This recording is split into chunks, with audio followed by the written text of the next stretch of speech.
এইবারের নির্বাচনে সরকার চাপে আছে রাজনৈতিক দলগুলোর, এবং ইসি তো আরো বেশি। সো এই আপনার ডক্টর জাবিন, আজকের যে আমি শেষ করি। একটু জানতে চাই না, নিউ ইয়র্কের জ্যাকসনের থেকে আপনাদের সঙ্গে আছে আমি খালেদ মহিউদ্দিন। জাতীয় নির্বাচনের সংখ্যাগরিষ্ঠতা কোন দলটি পাবে এটি আসলে আগে বাগে এখনো বলা যাচ্ছে না। এটি আমার বাংলাদেশের অনেকগুলি নির্বাচনের মধ্যে এই নির্বাচনটাকে এই কারণে বিউটিফুল মনে হচ্ছে, আমরা এখনো জানি না আসলে সংখ্যাগরিষ্ঠতা কোন দলটি পাবে। একটা প্রতিদ্বন্দ্বিতাপূর্ণ নির্বাচন হবে, সেটি আমরা আশা করছি, সেটি হয়তো আমরা পাবো, কিন্তু এই নির্বাচন নিরাপদ হবে কিনা, এই নির্বাচন সুষ্ঠু হবে কিনা, সেটি নিয়ে নানা রকম আলোচনা চলছে। সরকারের সক্ষমতাও কি সেগুলি নিয়েও আলোচনা থাকছে।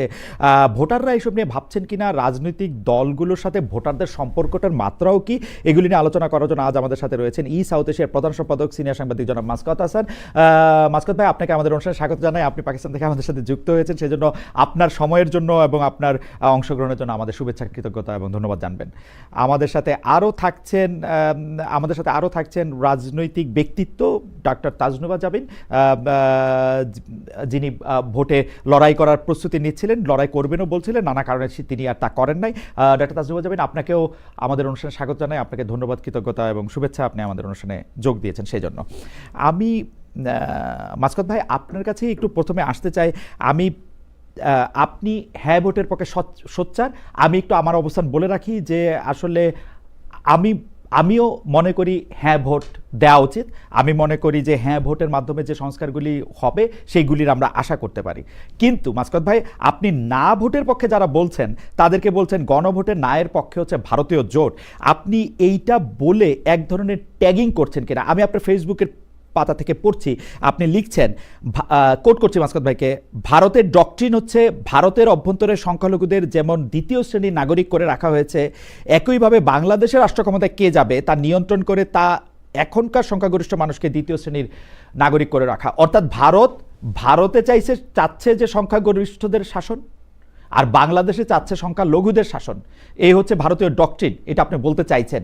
কিন্তু আমরা কিন্তু দেখছি যে এই ব্যাপারটা আসলে একটা হিন্দু মুসলমান বিরোধের মধ্যে দিয়ে যাচ্ছে, ট্যাগিংয়ের মধ্যে দিয়ে যাচ্ছে। এবং আমরা আরও দেখছি ভারতের কোনো অসুবিধা কিন্তু নাই মাসকাত ভাই, আফগানিস্তানের তালেবান সরকারের সাথে অতি ভালোবাসা, আমি কি বলবো যে সবচেয়ে ভালো সম্পর্ক তালেবান সরকারের এখন ভারতের, বা একমাত্র ভালো সম্পর্ক এখন ভারতের।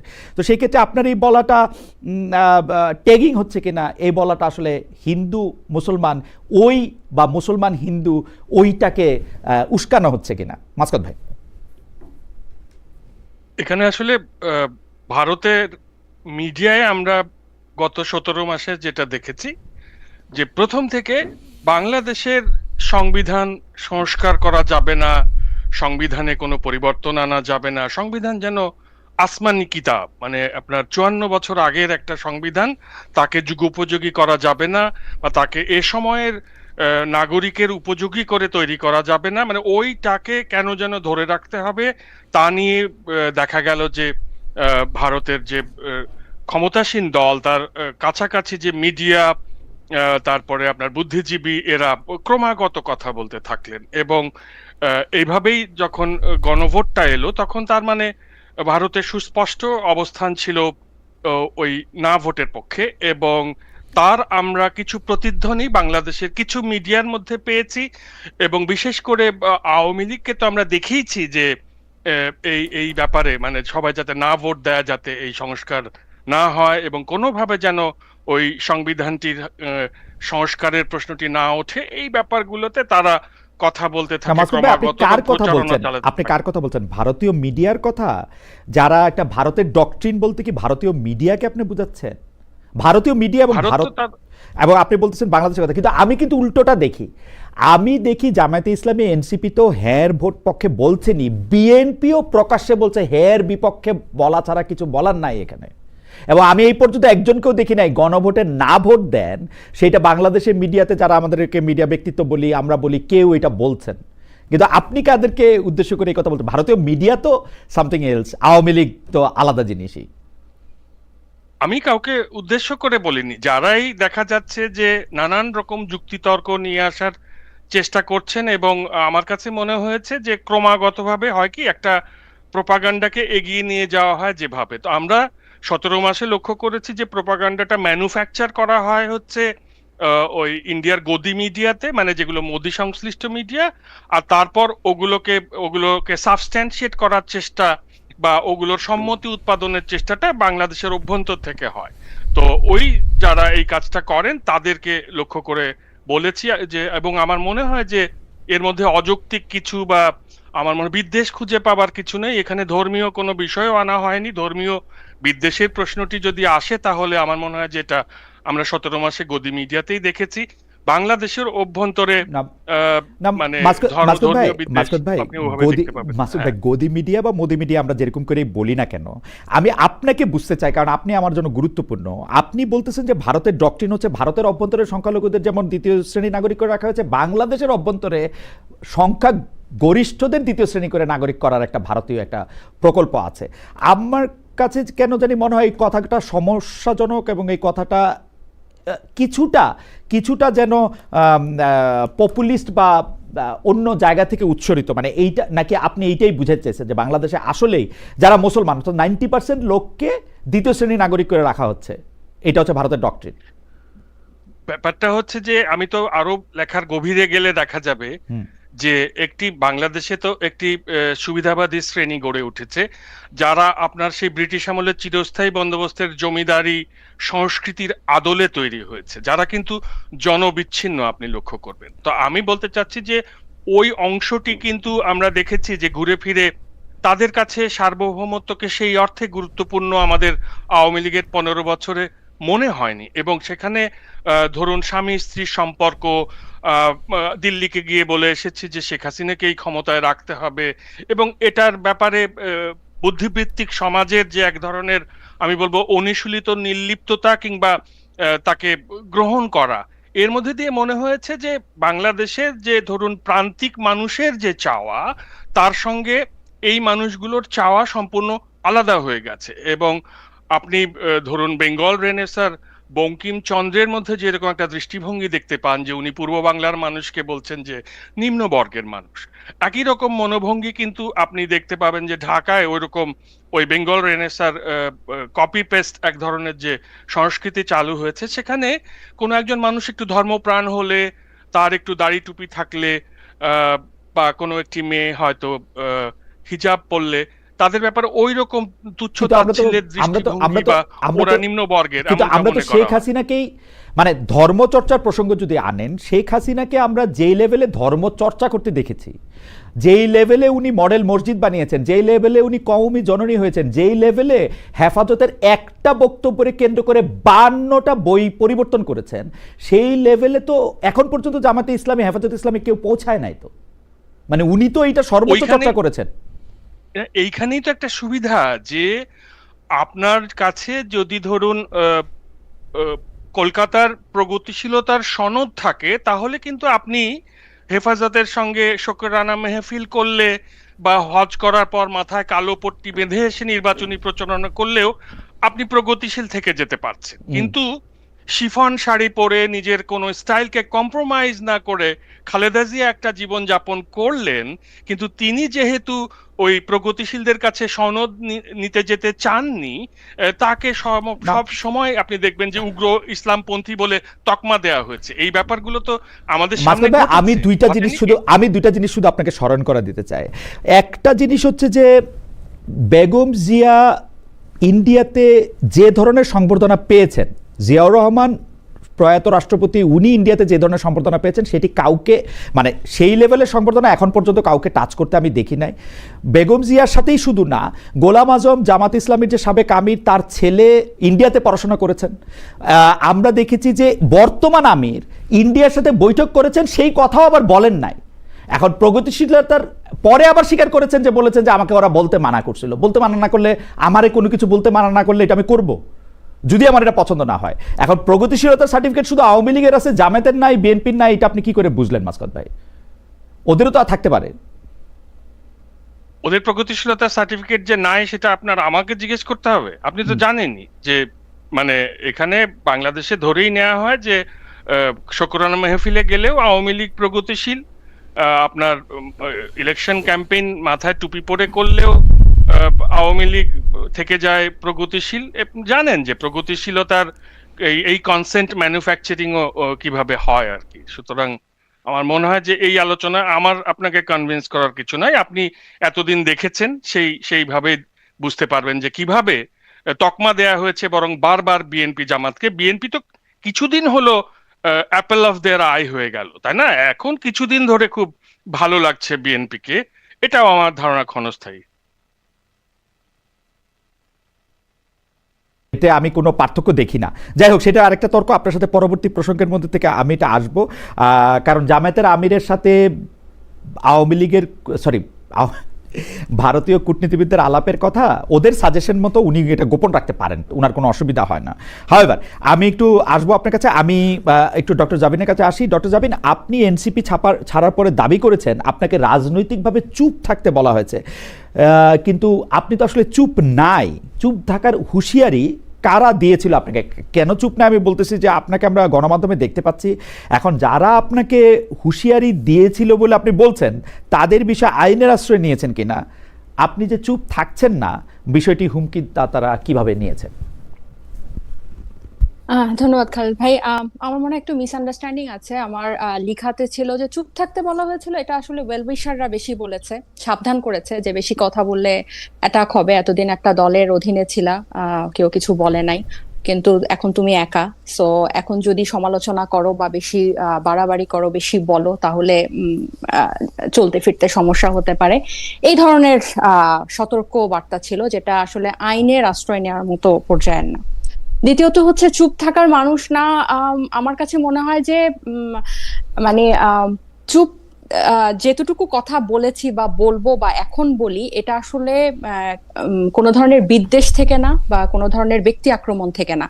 এই সমালোচনাগুলো, এই কথাগুলা দেশের স্বার্থে আমার কাছে মনে হয় যে কবরে যাওয়ার আগ পর্যন্ত বলতে থাকবো। এখন আর এই পর্যায়ে এসে আর চুপ থাকার মতো অপশন আর কি আমার নাই, বা আমার লাইফে আমার আমার মনে হয় না আমার আছে। মানে আপনি বলছেন যে আপনার ওয়েলউইশাররাই আপনাকে চুপ থাকতে বলেছিলেন, মানে হ্যাঁ, মানে এরকম না যে কোনো হুমকি বা এরকম কোনো কিছু না। আপনার সাবেক যে দল ন্যাশনাল, মানে এনসিপি থেকে আপনাকে কেউ চুপ থাকতে বলে নাই, বা এরা বলেন নাই যে আপনি চুপ থাকতে? না না, না, একেবারেই না। এবং এই প্রসঙ্গে আমি বলি, তাদেরকে আমি ছেড়ে এসেছি, যথেষ্ট যুক্তিসঙ্গত কারণ আমার কাছে আছে ছেড়ে আসার। কিন্তু আমার মনে হয় না যে আমি বা আমার প্রতি তারা কোনো ধরনের বিদ্বেষ রাখবে, আদার দেন রাজনৈতিক সমালোচনা বা রাজনৈতিক তর্ক ছাড়া। কারণ এটা আমার প্রথম সংগঠন ছিল, তাদের প্রত্যেকের সাথেই আমার খুব ভালো সম্পর্ক। আমি তাদের এইজ গ্রুপ থেকে একটু বড় ছিলাম, সো বড় আপু হিসেবে তারা আমাকে যথেষ্ট শ্রদ্ধা করত ব্যক্তিগত পর্যায়ে। সো ওরকম কোনো বিদ্বেষ আমি এখন পর্যন্ত, 28 ডিসেম্বর আমি পদত্যাগ করেছি, এখন পর্যন্ত আমি কোনো কিছু পাইনি। এবং আমার কাছে মনে হয় ভবিষ্যতেও সেটা রাজনৈতিক সমালোচনা, রাজনৈতিক যুক্তিতর্ক পর্যন্ত থাকবে, এই সীমা কখনো লঙ্ঘন করবে না। একটি বিষয় নিয়ে আপনি অনেকবার বলেছেন, এই যে জুলাই আন্দোলন থেকে শুরু করে অন্যান্য বিষয়ে নারীদের স্পষ্ট অংশগ্রহণ করেছিল, কিন্তু নারীদের যেটা ক্ষমতায়ন, সেই ক্ষমতায়নের ক্ষেত্রে আসলে খুব বেশি অংশগ্রহণ আপনি দেখতে পান না। এখন পর্যন্ত আপনি যা দেখছেন, আমি মানে জামায়াতের আমিরের কথা বলতে চেয়েছিলাম বা বলতে চাই এখনো, জামায়াতের আমির একটা সাক্ষাৎকারে বলেছেন যে আসলে নারীদের পক্ষে প্রধানমন্ত্রী বা দলের প্রধান হওয়ার কোনো সুযোগ তিনি দেখেন না, সেটি নানা কারণেই দেখেন না। তো ওই ব্যাপারগুলি আপনি আসলে কীভাবে দেখেন, যে মানে ইজ ইট ওকে, ওর মানে আপনারা এটা মনে করেন কিনা যে এটা ঠিকই আছে, প্রস্তুত হোক, তারপরে এটার মধ্যে চলুক, এইটা আপনি একটু বলবেন? জি, আপনি শেষ করেন, তারপর আমি বলি। না, ওনার যে বক্তব্য উনি দিয়েছেন 25 মিনিটের, এই বক্তব্য বা জামাতের নারী বিষয়ে জামাতের অবস্থান, তাদের আদর্শ, এগুলো সবকিছু আমাদের জানা। এটা নতুন কিছু না, এমন না যে এটা উনি গতকাল নতুন বলেছেন। এটা ওনারা যা বলেন এটা ওনারা করেও দেখাচ্ছেন, এবং এটাই হবে, এটাই তাদের, এটা স্টাবলিশ। এবং আমার কাছে যেই বক্তব্যটা আসলে গত কয়েক সপ্তাহ বা নির্বাচনের গত জানুয়ারি ডিসেম্বরের পর আমার কাছে যে জিনিসটা আলাদা করে মনে হয়েছে, এবং গতকালে ওনার বক্তব্যটা দেখার পর আমার কাছে যেটা মনে হয়েছে, আমরা সবাই মনে হচ্ছে এই নারী ইস্যুটাতে জামায়াত ইসলামের প্রতি টানেল ভিশন হয়ে গেছে। আমরা জানি জামায়াত ইসলামে নারী নেতৃত্বের অবস্থান কি, এটা আমরা সবাই জানি, এখানে নতুন করে বলার কিছুই নাই। তারা যে 10 কোটি মানুষকে না গুনেই তাদের রাজনীতিটা করে, এটা একদম পরিষ্কার। এবং প্রত্যেকটা ইসলামী দলে আজকে ইসলামী আন্দোলন বাংলাদেশের আমির রেজাল করিম সাহেব বলেছেন, মানে জামাতকে অ্যাটাক করেছেন যে উনি বেপর্দা নারীদের সাথে সংবাদ সম্মেলন করেন। তো ওনাদের মধ্যে এই ব্যাপারটা বা এই ইস্যুটা এই ইসলামপন্থী দলগুলোর মধ্যে একদম পরিষ্কার, এবং এটা নিয়ে আসলে আলোচনা করার থেকেও আমার কাছে যেটা ইম্পর্টেন্ট মনে হয়, সামনের নির্বাচনে 12 ফেব্রুয়ারি নির্বাচনে প্রগতিশীলদের রিপ্রেজেন্টেটিভ যে ব্যালট বক্সটা বিএনপি, সেখানে নারীদের কি অবস্থান। মানে ব্যাপারটা এমন হচ্ছে কিনা যে আমরা পুরো দোষটা জামাত ইসলামের দিকে শিফট করে, পুরো মনোযোগটা সেখানে শিফট করে আমরা এদেরকে অদেখা করছি কিনা। কারণ আপনি দেখেন 51টা দলের মধ্যে 31টা দলের মধ্যে কোনো নারী প্রার্থী মনোনয়ন দেয় নাই, এবং বিএনপি এত পুরনো একটা দল হয়ে গতকাল একটা ওনারা মাত্র 3% অ্যারাউন্ড 3% তারা নারী প্রার্থী মনোনয়ন দিয়েছে। সেটার থেকে বড় কথা, গতকাল একটা গোল টেবিলে এই রাজনীতিতে নারী নেতৃত্ব সংকট ও সম্ভাবনা শীর্ষক একটা গোল টেবিলে বিএনপির যে স্থায়ী কমিটির একমাত্র নারী সদস্য সেলিমা আপা বলছিলেন, অনেক বক্তব্য উনি বললেন, বলার পর উনি বললেন যে ওনার জীবনের একটা দুঃখ রয়ে যাবে যে উনি নির্বাচনে অংশগ্রহণ করতে পারলেন না। আরেকজন উপস্থিত নারী নেত্রী বললেন কোট আনকোট যে আমাদের যে কয়জন 10 জন নারী প্রার্থীকে মনোনয়ন দেওয়া হয়েছে সেটা হচ্ছে পুরুষ কোটায়, হয় তার স্বামীর কোটায় অথবা তার বাবার কোটায় বা তার পরিবারের কারণ। তাহলে আপনি দেখেন, আপনি যদি কন্টিনিউয়াসলি ইসলামপন্থী দলগুলোর নারীর বিষয়ে কি অবস্থান, এটাতে আমরা যদি সবাই এটার অ্যাম্বাসেডর হয়ে যাই, এই আলোচনার শুভেচ্ছা দূত হয়ে যায়, তাহলে আরেকজন কিন্তু ফ্রি পাস পাচ্ছে। তাদের দিকে কিন্তু আমাদের কোনো মনোযোগ নাই। ডক্টর জাবিনা, আমি একমত, আমি আপনার সঙ্গে একদমই একমত যে অন্যান্য জি জি বল। হ্যাঁ, যেমন ধরেন আমি এখন কেন আমি রাজনীতি করার জন্য আমাকে একটা প্ল্যাটফর্ম নিজে, মানে আমাদের নতুনদেরকে তৈরি করতে হচ্ছে। মানে আপনি আমার অবস্থা এখন, যদি আমি একটা এক্সাম্পল, এমন না যে আমি এটা আউট অফ ডিসপারেশন বলছি, আমার অবস্থা আমি নিজে চিন্তা করছি। আমি যখন 28শে ডিসেম্বর পদত্যাগ করলাম, সবাই আমাকে বলছে তুমি রাজনীতি ছেড়ো না, কিন্তু আমি রাজনীতি করব কোন প্ল্যাটফর্মে? আমার জন্য কোন প্ল্যাটফর্মটা ব্যবস্থা রেখেছে রাজনীতি করার জন্য? বিদ্যমান আপনি প্রত্যেকটা প্ল্যাটফর্ম যদি দেখেন, তাহলে আমার মতো অসংখ্য মানুষ, অসংখ্য নারী যাদের রাজনৈতিক আকাঙ্ক্ষা আছে, বিশেষ করে এই জুলাই গণ অভ্যুত্থান একদম নিজের চোখে দেখার পরে, অংশ নেওয়ার পরে সে কোথায় যাবে? তাহলে আমার কাছে মনে হচ্ছে সবচেয়ে গুড। আমার মনে হয় যে এই প্রশ্নটি আপনি মানে খুবই ভাইটাল প্রশ্ন তুলেছেন। সেই ক্ষেত্রে আমরাও বলবো যে 6 জন নারী নেত্রী, আমরা উপরের দিকে নারী নেত্রী আপনাদেরকে দেখেছি, আপনারা এনসিপি থেকে পদত্যাগ করলেন। আপনারা কেন, যেহেতু আপনারা পদত্যাগ করলেন একটা বিশেষ কারণে, যে বিশেষ জোটের সঙ্গে আপনারা যাবেন না, সেই জন্য কিন্তু তা আপনারা কি একসাথে থাকতে পারলেন কিনা সেটি নিয়েও আমরা একটু আপনার সাথে কথা বলবো। আমরা একটু মাসকাত ভাইয়ের কাছ থেকে একটু আসি। আবার মাসকাত ভাই, আপনার কাছে প্রশ্ন করার আগে আমি একজন দর্শকের মতামত একটু পড়তে চাই। ড্রিম বয়, ওনার নাম ড্রিম বয় 7178, তিনি বলছেন, খালেদ ভাই আপনি একটা জিনিস প্রত্যেকটা শোতে নিয়ে জামাতকে যতই ভিলেন বানানোর চেষ্টা করেন কোনো লাভ হবে না ভাই। আচ্ছা ঠিক আছে। আরেকজনের প্রশ্ন আছে যে খালেদ ভাই আপনি ভোট দিতেন, কম্পারেটিভলি যে কোনো একটা বলা লাগবে না। আমি ভোট দিতাম না, 1993 সালের পর থেকে আমি কোথাও ভোট দিই নাই। যাই হোক, এটা অপরাধ হলে অপরাধ, আমি আমি আমি আমি আমি আমি চুজ করেছি ভোট না দিতে। হাওয়েভার আমি মাসকাত ভাই আপনার কাছে একটু জানতে চাই যে একটা প্রসঙ্গ, আমরা কিন্তু আপনাকে দেখেছি যে আপনি যত জায়গায়, বিশেষ করে শেখ হাসিনার আমলে গত 15 বছরে আমরা দেখেছি যে আপনি ফেসবুককে ব্যবহার করে বা আপনার অন্য সোশ্যাল মিডিয়া হ্যান্ডেলগুলি ব্যবহার করে আপনি অন্যায়ের বিরুদ্ধে সোচ্চার হয়েছেন প্রতিবার। কিন্তু অনেকে প্রশ্ন করেছেন যে মানে আপনি কি এই ব্যাপারে মানে আপনার পছন্দ অপছন্দের উপর ডিপেন্ড করেন কিনা? যেমন আনিস আলমগীরের প্রসঙ্গে অনেকে বলছেন যে তার মুক্তি এবং মিডিয়ার বিষয়ে যেমন সোচ্চার নন, আপনারা যারা সিমিলার কিছুতে অন্য সময় অনেক প্রতিবাদ করেছেন সেখানে করেন না। আমি আপনারটাই জানতে চাইছি যে এইটার ক্ষেত্রে কি আপনার কোনো পিক অ্যান্ড চুজ আছে কিনা? সোশ্যাল মিডিয়া ছিল না, কিন্তু আপনিও ডয়েচে ভেলেতে ছিলেন এবং আমিও ডয়েচে ভেলেতে ছিলাম। আমার ধারণা আর্কাইভ আপনার কিছুটা হলেও চোখে পড়ে থাকতে পারে। 2002 থেকে সাত পর্যন্ত আমার মনে হয় যে আমি বিএনপি জামাতের শাসন আমলের প্রতিটি সমস্যাকে অনুপুঙ্খভাবে বিশ্লেষণ করার চেষ্টা করেছি, এবং সে সময় আমার লেখা উপন্যাসেও দেখা যাচ্ছে যে ওই সময়ের বিএনপি এবং জামাত শাসনের এবং ওই সময়ের 9/11 পরবর্তী যে বিশ্ব ব্যবস্থা, সেইখানে ইসলামী জঙ্গিবাদের যে উত্থান, তার সমালোচনা। কাজেই আমার কাছে মনে হয় যে এক একটা সময় এক এক রকম ভাবে এক একটি বিষয়কে সমালোচনার সামনে এনে দেয়। 2014 সালে আমার কাছে মনে হয়েছে যে আহ, মানে অনেক ইসলাম পন্থার সমালোচনা হয়েছে। এখন ভারতের মতো একটি বৃহৎ গণতান্ত্রিক দেশে যখন বিজেপি ক্ষমতায় এলেও, এবং সেখান থেকে আমরা যখন একটি বিদ্বেষমূলক দৃষ্টিভঙ্গি দেখতে পাচ্ছি, এবং তারা যেহেতু বাংলাদেশের অভ্যন্তরীণ রাজনীতিতে হস্তক্ষেপ করছে, তখন স্বাভাবিকভাবেই আমি সমালোচনা করেছি মানে এই আওয়ামী লীগের এবং আওয়ামী লীগ সমর্থক কিছু বামপন্থী, সবাই না, আমার বন্ধু বান্ধবরা অনেকে আছেন বামপন্থা যারা জুলাই বিপ্লবে সম্পৃক্ত ছিলেন। কাজে এই অভিযোগটা আমার মনে হয় যে আমার ব্যাপারে খুব একটা সমীচীন হবে না। তো একটা বিষয় আমি এখানে আরেকবার স্পষ্ট করি, সেটা হচ্ছে যে যেহেতু জুলাই বিপ্লবে অংশগ্রহণকারী তরুণ তরুণীরা, এরা আমাদেরকে জীবন মৃত অবস্থা থেকে মুক্তি দিয়েছে, জীবনে ফিরিয়ে এনেছে, তাই এরা যে রাজনৈতিক দলেই থাকুক, সারা জীবন এদের প্রতি আমার একটি কৃতজ্ঞতা এবং স্নেহ থাকবে।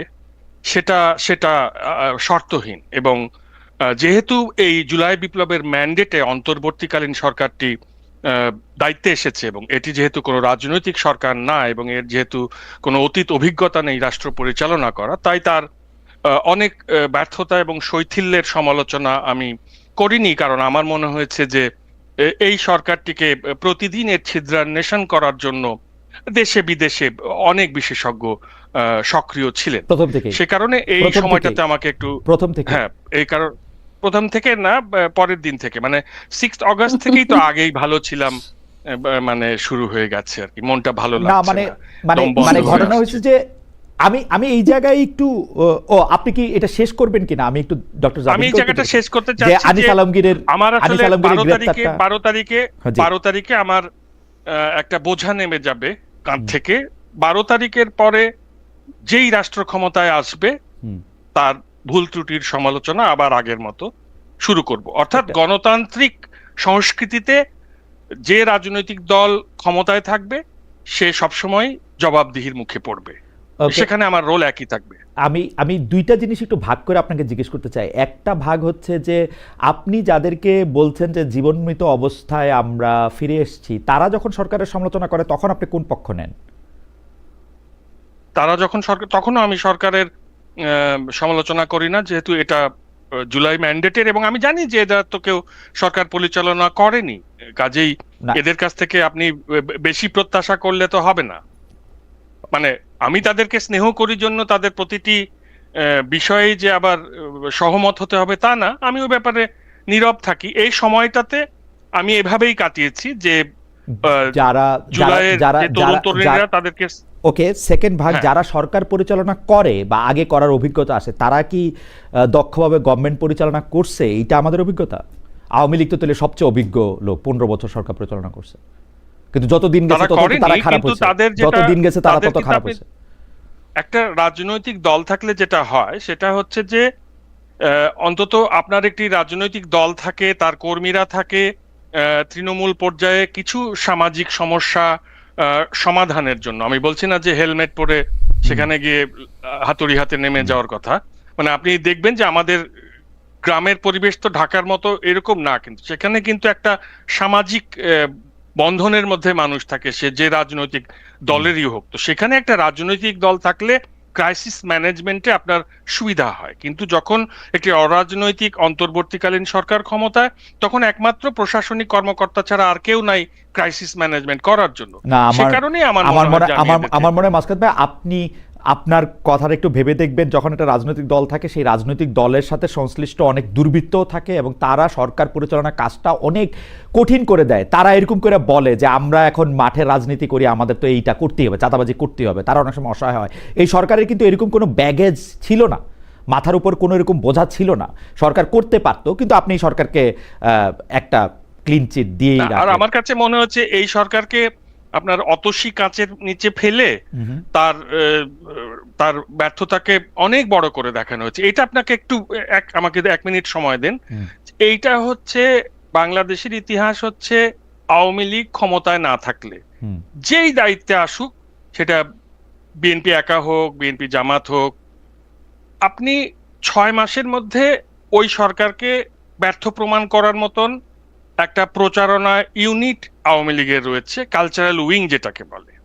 তো সেই কালচারাল উইংটা তো তারা তো দক্ষ, তারা তো জানে একটা সরকারকে কিভাবে 6 মাসের মধ্যে জনগণের কাছে তাকে অজনপ্রিয় করে তোলা যায়। সেইটা তার সর্বশক্তি দিয়ে কাজ করেছে 5 অগস্ট সন্ধ্যা থেকে। সুতরাং মাসকাত ভাই, আমি আপনার কাছে আবার পরে আসবো। আমার কাছে মনে হইতেছে যে ওই বাতাসে বেসামাল করে সলিলে ডুবায়, মাঝির যেন অপরাধ নাই, শওকত ওসমানের সেই বিখ্যাত লাইনগুলি আপনার মুখে শুনতে পাচ্ছি আমি, যে মানে আওয়ামী লীগ চেয়েছে, আওয়ামী লীগ প্রচার করেছে। কিন্তু আপনি যদি আসলে মানে আমার ধারণা যে আপনি আপনি আপনি অনেক অনেক বিষয়ে আপনি অনেক নিবিড় বিশ্লেষক, আপনি নিশ্চয়ই এটা আবার দেখবেন, আমি আপনার কাছে আসবো আবার। ডক্টর জাবিন, আপনার কাছে একই জিনিস মনে হয় কিনা যেটা মাসকাত ভাইয়ের মনে হচ্ছে, যেহেতু জুলাই আন্দোলন, বিপ্লব, গণ অভ্যুত্থান, সেগুলি নেতৃত্ব দেওয়ার জন্য, নেতৃত্বের মাধ্যমে যেই সরকার ক্ষমতায় আসছে সেই সরকারকে আমরা বেশি সমালোচনা করছি। কেন আমি আপনাকে এই প্রশ্ন করছি? আপনি একটি সংবাদ মাধ্যমের সাক্ষাৎকারে বলেছেন যে আপনি কনভিন্সিং যে আপনি নির্বাচন সুষ্ঠু হবে, আপনি সরকার ও নির্বাচন কমিশনের উপরে আস্থা রাখতে পারছেন না, এই নির্বাচন ঘিরে নিরাপত্তা লেভেল প্লেইং ফিল্ডও আপনার কাছে ভালো মনে হচ্ছে না। অন্য সব কিছু যদি আমি বাদ দিই, নির্বাচনের প্রসঙ্গও যদি আমি বলি, এই সরকারের প্রতি মাসকাত ভাইয়ের যেরকম আস্থা, সেই আস্থা আপনার কেন নাই বা আছে কিনা? আর আরেকটা জিনিস, আমি আরেকটা মতামত একটু পড়তে চাই। ওয়ার আর ইউ E9P, উনি বলছেন দিন দিন আপনি কি খারাপ সাংবাদিক হয়ে যাচ্ছেন নাকি? আপনি মনে হয় গণতন্ত্র চান, খিলাফত চান না। ঠিক আছে, এটা ডক্টর জাবিন আপনি যদি বল। মাসকাত ভাই আমার অনেক পছন্দের একজন মানুষ, এবং ওনার পর্যালোচনা বা ওনার মতো জ্ঞান দিয়ে আমি হয়তো দেখি না, কিন্তু আমি যতটুকু দেখেছি গত 1.5 বছরে আমার এই নির্বাচন কমিশন, আমি যেটা বলছিলাম, আসলে আমার আস্থা নাই। কারণ আপনি এই নির্বাচন কমিশনকে আমি বিগত 3টা নির্বাচন কমিশন থেকে আমি আলাদা করতে পারি না, এবং এই অন্তর্বর্তী সরকারের সমালোচনা যতটুকু করি সেটা প্রাপ্য। এমন না যে আমরা খুব বাড়ায়, আমি অন্তত বাড়ায় বলি না, যতটুকু করছে তার থেকেও মনে হয় অনেক কম, এবং অনেক পরে গিয়ে আমি সম্ভবত সমালোচনা শুরু করেছি। কারণ এই নির্বাচন কমিশনের নিয়োগ, এবং সবচেয়ে বড় যে কথাটা আমি বলবো, যে এই নির্বাচন কমিশনের আপনার জবাবদিহিতা নাই। আমরা এত বড় একটা গণ অভ্যুত্থানের পরে, এতগুলো মানুষের জীবনের পরে আমরা যে নির্বাচনটা পেতে যাচ্ছি, নিঃসন্দেহে আমরা যেরকম অনুষ্ঠানের আগে বা শুরুতে বলছিলাম যে এবার নির্বাচনটা খুবই কম্পিটিটিভ এবং খুবই প্রাণবন্ত, অনেক মানুষ এবার ভোট দেওয়ার জন্য মুখিয়ে আছে, সব ঠিক আছে, মানে আসলেই এই নির্বাচনটা প্রাণবন্ত হতে যাচ্ছে। কিন্তু নির্বাচনটা ইসি কতটুকু সুষ্ঠুভাবে পরিচালনা করতে পারবে, এবং এই সরকার বিশেষ করে 2টা ভোট আছে এবার কিন্তু স্পেশাল একটা মুহূর্ত বা সময়, তারা এটাকে কিভাবে ম্যানেজ করবে, তারা কিন্তু এরকম সিমটম, মানে কনভিন্সিং সিমটম কিন্তু দেখায় নাই। শেরপুরে যে ঘটনাটা হলো, এই ঘটনায় এক পক্ষ দায় দিয়ে কিন্তু সেই ওসি ইউনোকে প্রত্যাহার করলো প্রশাসন। তাহলে সামান্য একটা সভাতে যদি চেয়ারে মারামারি লেগে একজন নিহত হন, সেক্ষেত্রে পুরো নির্বাচনটা, বিশেষ করে 17 বছরের পরে যে নির্বাচন, কারণ যে কোনো মুহূর্তে যে কোনো ভাবে যে কেউ ক্ষমতায় মানে জিততে চাইবে ভোটে, সো তারা সেই ভোট কেন্দ্রগুলো কিভাবে সামলাবে, ভোটারদেরকে কিভাবে সামলাবে, সময়টা কিভাবে সামাল দিবে, এবং বিশেষ করে আইন শৃঙ্খলা, এটার জন্য জাবিন, বাংলাদেশে যে সময় ইলেকশনটা এরকম একতরফা ইলেকশন না হয়েছে, মানে 2014 সালে তো 154টা আসনে বিনা প্রতিদ্বন্দ্বিতা নির্বাচিত হয়েছে, 2018 সালে আমরা একটা অন্যরকম নির্বাচন দেখছি, যেখানে মধ্যে রাতের ভোট দিনের ভোট আমরা যাই বলি, ঘটনা যেটা হয়েছে 35,000 আওয়ামী লীগের বিপক্ষে যারা 35,000 ভোটের পোলিং এজেন্ট ছিল তাদেরকে আসলে 32,000 বা 33,000-এর বিরুদ্ধে মামলা দিয়ে তাদেরকে ঘর ছাড়া বাড়ি ছাড়া করা হয়েছিল। 2024 সালের ইলেকশন আমি নিজেই ওইখানে আবারও উপস্থিত থেকে দেখেছি যে আসলে এটার ভোটের ব্যাপারে কোনো উৎসাহ ছিল না, সেটা একটা অন্য জিনিস। কিন্তু এর আগের নির্বাচনগুলিতে আমরা কিন্তু নির্বাচনকালে সহিংসতা যেরকম দেখেছি, এবারেও কি আপনি একই রকম সহিংসতা দেখছেন, নাকি যেই আতশকাচের কথা মাসকত ভাই বলতেছিলেন যে আমরা এই সরকারকে সমালোচনা করার জন্য খুব মুখিয়ে আছি, কিছু হইলেই দোষ ধরার জন্য তালে আছি, সেটা করতেছি? না, খুব বেশি আমার মনে হয় না যে মানে বাড়ায় তাদের সমালোচনা করা হচ্ছে সরকারের। আমার মতে যে যতটুকু দেখা যাচ্ছে, যতটুকু ব্যর্থতা দেখা যাচ্ছে, ততটুকু সমালোচনাই হচ্ছে। আপনি এই হাদির মৃত্যুকে যখন নির্বাচন কমিশন বা প্রধান নির্বাচন কমিশনার যখন বিচ্ছিন্ন ঘটনা বলে, আপনি কিন্তু সেখান থেকে তাদের একটা মনোভাব বুঝতে পারেন। আর এটা এইবারের সরকারের উপর কিন্তু, যদিও বলে অনেক ভাগ সরকারের ভিতরে, কিন্তু দুইটা বড় দলেরই কিন্তু প্রভাব আছে এবং কন্ট্রোল করছে। এটা একদম অনেকটা প্রকাশ্যে বের হয়ে যায় যখন যে দিকটা ভারী হয়, প্রভাবের মাত্রা ভারী হয়, তখন ওই ঘটনা বা ওই প্রসঙ্গটা ওই দিকে হেলে পড়ে। সো এখান থেকে একটু বলেন যে আপনি যে বললেন যে হাদির মৃত্যু নিয়ে নির্বাচন কমিশন বলেছে যে এটা বিচ্ছিন্ন ঘটনা, কি বলা উচিত ছিল আসলে বলেন তো আমাকে একটু, কি বলবে? বিচ্ছিন্ন বলবে যে এটা একটা অর্গানাইজড ক্রাইম? বিচ্ছিন্ন ঘটনা মানে এটা একটা অগুরুত্বপূর্ণ হয়েছে। না, বিচ্ছিন্ন মানে অগুরুত্বপূর্ণ হাদির না। মৃত্যু, আমি একটু শেষ করি। বিচ্ছিন্ন হ্যাঁ, মানে না, অগুরুত্বপূর্ণ অবশ্যই না। অবশ্যই না, না খালেদ ভাই, আপনি ওনার ভিডিওটা আপনি আবার দেখছি, আমি দেখবেন। দেখছি, আমার কাছে মনে হয় না যে উনি গুরুত্ব কম কিন্তু, দিচ্ছেন। এটা হয়তো আপনার কাছে মনে হয়েছে, আমার কাছে কখনোই মনে হয় নাই। না, আমার কাছে মনে হয় নাই। এবং উনি হাদির মৃত্যুটা এই গণ অভ্যুত্থানের পরে এটা কিন্তু বিশাল একটা ব্যাপার, অবশ্যই বিশাল ব্যাপার। এবং এটার বিচার কখন হবে, আজকে 49 দিন সম্ভবত, তার এখন পর্যন্ত কোনো লক্ষণ নাই।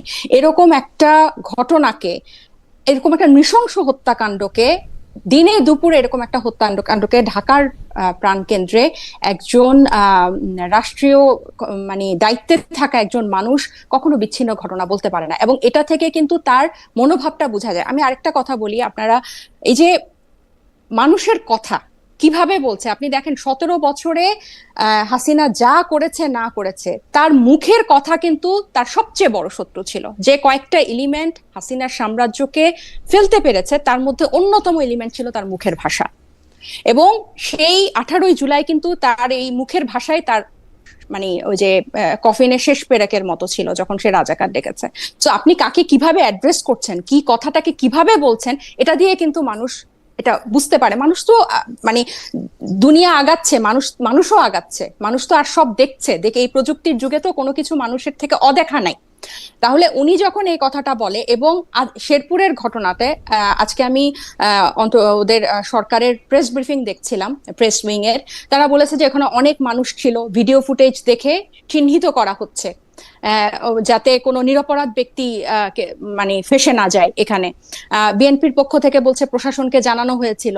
এবং সামান্য ওখানে বসা নিয়ে যখন এরকম হবে, এটুকু কন্ট্রোল করতে না পারে, এটা কিন্তু আপনাকে একটা মেসেজ দেয় যে এই সরকারের কতটুকু ক্যাপাবিলিটি আছে আইন শৃঙ্খলা রক্ষা করার। আমরা একটু মাসকাত ভাইয়ের কাছে যাই, তবে আমি একটা ছোট 2 পয়সা দিয়ে রাখি এখানে। ডক্টর জাবিন, বাংলাদেশে কিন্তু আর্জেন্টিনা, ব্রাজিল এবং চা গরম চা ঠান্ডা নিয়েও মানুষ মারা গেছে। সরকারের পক্ষে সবকিছু কি কন্ট্রোল করা সম্ভব কিনা সেটি একটি প্রশ্ন। আমি একটু মাসকাত ভাইয়ের কাছে আসি। মাসকাত ভাই, আমি কিন্তু ডক্টর জাবিনের স্পিরিটের সাথে একমত, বিশেষ করে হাদির মৃত্যু প্রসঙ্গে। আপনি এটা দেখবেন যে এটা কিন্তু প্রকাশ্য দিবালোকে ঘটেছে। আমাদের সরকার আমাদেরকে জানাচ্ছেন যে এটি আসলে সিসিটিভিতে কাভার্ড এটি ঘটনা, কিন্তু আমরা কিন্তু এখন পর্যন্ত অনেক হাই জাম্প লং জাম্প দেখলেও আমরা প্রকৃত অপরাধী শনাক্ত করা, তাদের বিরুদ্ধে এটা প্রসিডিংসটা করা, সেটার ক্ষেত্রে কিন্তু আমরা এক ধরনের ব্যর্থতাই দেখতে পাচ্ছি। বিপরীতে যেটা দেখতে পাচ্ছি যেটা হচ্ছে সবচেয়ে সহজ কাজ, যেটা হচ্ছে আপনি এটা যখন সিইও হিসাবে দেশ চালাবেন তখন যেটা সহজ হয়, সেটা হচ্ছে যে আপনি তার ভাইকে চাকরি দিয়ে বিলাতে পাঠাবেন, আপনি হচ্ছে তাকে ফ্ল্যাট কিনে দিবেন, কম দামি ফ্ল্যাট, তো এগুলি করবেন আপনি। কিন্তু যেটা হচ্ছে বিচার করার বা কারা এটা করলো এটাকে সামনে আনার ক্ষেত্রে কিন্তু সরকারের মারাত্মক ব্যর্থতায় আমি দেখি। ইলেকশনের ক্ষেত্রে বসাকে কেন্দ্র করে মারামারির কথাও এটা বলছেন, এই ব্যাপারে যদি আপনি একটু মন্তব্য করতেন মাসকাত ভাই। ইলেকশনের ব্যাপারে কি নিয়ে? ইলেকশনে দুইটা দল কে কোথায় বসবে সেটা নিয়ে একজন মানুষ কালকে মারা গেছেন, জামাতে ইসলামের একজন কেন্দ্রীয় জামাতে ইসলামের একজন নেতা, যিনি হচ্ছে জেলা পর্যায়ে সর্বোচ্চ পদধারী একজন নেতা, মারা গেছেন কালকে, মানে তাকে তাকে মেরে ফেলা হয়েছে, আমরা যদি এরকম ভাবে বলি।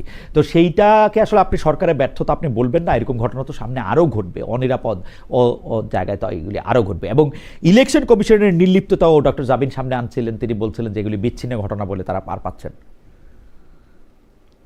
প্রথম ব্যাপার হচ্ছে যে হাদির হত্যাকারী তো শনাক্ত হয়েছে, তার সহযোগীরা যারা তারাও গ্রেফতার হয়েছে। এখন হত্যাকারী দেশ থেকে পালিয়ে গেছে সেটাও তো ট্রেস করা হয়েছে। তো যেহেতু একটা সুবিধা আছে যে সমতল সীমান্ত প্রতিবেশী দেশে পালিয়ে যাওয়া যায় বাংলাদেশে হত্যাযজ্ঞ চালিয়ে বা হত্যাকাণ্ড ঘটিয়ে, সুতরাং ওই কারণে প্রধান আসামিকে তো গ্রেফতার করা সম্ভব হয়নি। এবং কিন্তু তার আত্মীয় স্বজনকে জেরা করে যেটা পাওয়া গেছে যে তারা তো কনফেশন দিয়েছে যে এবং তার টাকা লেনদেনের খবরাখবরও তো বেরিয়ে এসেছে।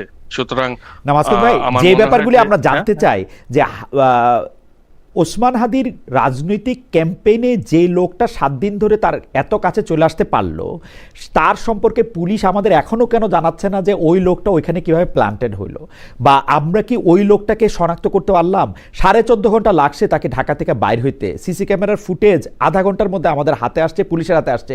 পুলিশের তরফ থেকে আমরা বিচিত্র কথা শুনছি যে ওই দিন শুক্রবার, ওই দিন অত ভালো কিছু হয় না। আমি এগুলি নিয়ে আরো বহুবার কথা বলছি, মানে এইটা অসম্ভব। কারণ হচ্ছে কি, আপনি যদি অ্যাকশন আমাদেরকে দেখাইতেন তাহলে তাজনুবার মতো যারা রাজনৈতিক ব্যক্তিত্ব আছেন তারা হয়তো নিরাপদ বোধ করতেন। সেই নিরাপত্তা তারা বোধ করছেন না আসলে। মানে এটা মনে হচ্ছে এটা ইজি, আপনি প্রকাশ্য দিবালোকে যাবেন, একজন মানুষকে গুলি করবেন, চলে যাবেন ভারতে। এই ক্ষেত্রে পুলিশের তো ব্যর্থতা রয়েছে, এবং পুলিশ প্রতিষ্ঠান হিসেবে যে এখনো ভঙ্গুর অবস্থায় রয়েছে, এবং সেটা থাকাও যে স্বাভাবিক। যেরকম রিক্রুটমেন্ট 17 বছর ধরে হয়েছে, সেখানে আপনি যে কি করে এত প্রফেশনালিজম প্রত্যাশা করছেন এবং সেখানে কেন হাদির হত্যাকারীর প্রতি সহানুভূতি থাকবে না, আমি সেটা বুঝতে পারছি না। মানে আমার ধারণা যে বাস্তবতাকে মাথায় রাখলে যেটা বুঝতে হবে যে এই পুলিশের কেউ কেউ দক্ষতার সঙ্গে দায়িত্ব পালনের চেষ্টা করছে, কেউ কেউ এক ধরনের অনুশীলিত নির্লিপ্ততায় আছে এবং তারা এই রাজনৈতিক পট পরিবর্তনের অপেক্ষা করছে। আপনি যেটা বলেছেন যে তার পরিবারকে কেন অনুদান দিয়ে বা চাকরি দিয়ে, কেন বলি নাই, আমি বলছি হচ্ছে যে এটা ক্লাসিক লক্ষণ সিওরা যেভাবে দেশ চালান, যে ওই শ্রমিকদের কেউ মারা গেলে, কেউ কোনো কর্মচারী কোনো আহত হলে তাকে টাকা দিয়ে কম্পেনসেট করার, ওইটার ক্ষেত্রে সরকারের আগ্রহ আসে। আপনি আমাকে বলেন তো যে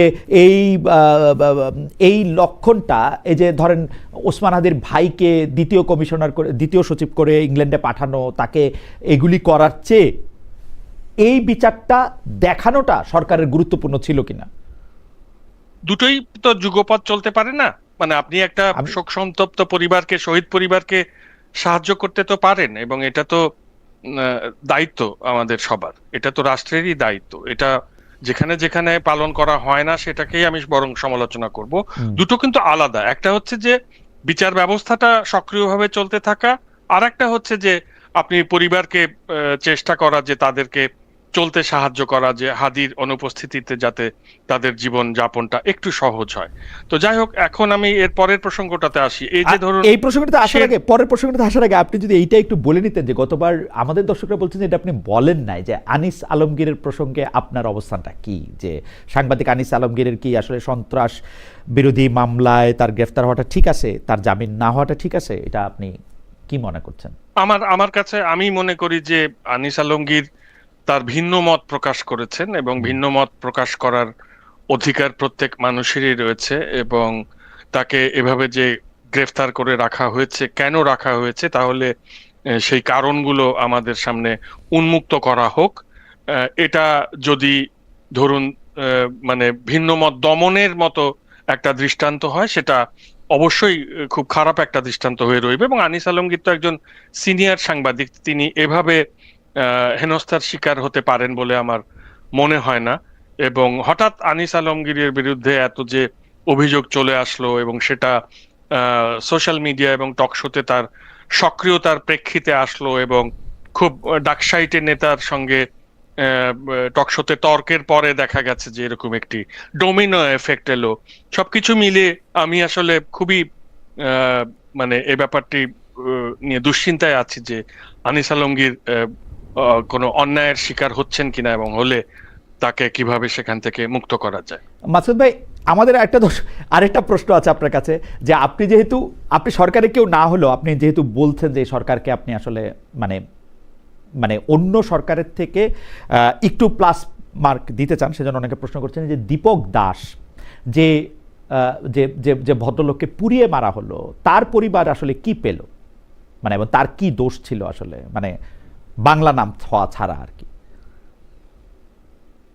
দীপক দাস তো তাকে যারা পুড়িয়ে মেরেছে তাদের তো বোধহয় সবাইকে অ্যারেস্ট করা হয়েছে, তারা বিচারের তার মুখোমুখি পরিবারকে হয়েছে। কোনো সাহায্য সহযোগিতা সরকার তার পরিবারকে সাহায্য সহযোগিতা সরকারের প্রতি আমি আবেদন জানাচ্ছি তাকে সাহায্য সহযোগিতা করার জন্য, এবং এমনকি সে যে গার্মেন্টস ফ্যাক্টরিতে কাজ করতো সেটারও প্রথম দায়িত্ব হচ্ছে ওই গার্মেন্টস ফ্যাক্টরির মালিকের তার পরিবারকে সাহায্য সহযোগিতা করা, এবং এরপর সরকারেরও এটা দায়িত্ব। এ ব্যাপারে আমার আবেদন রইল।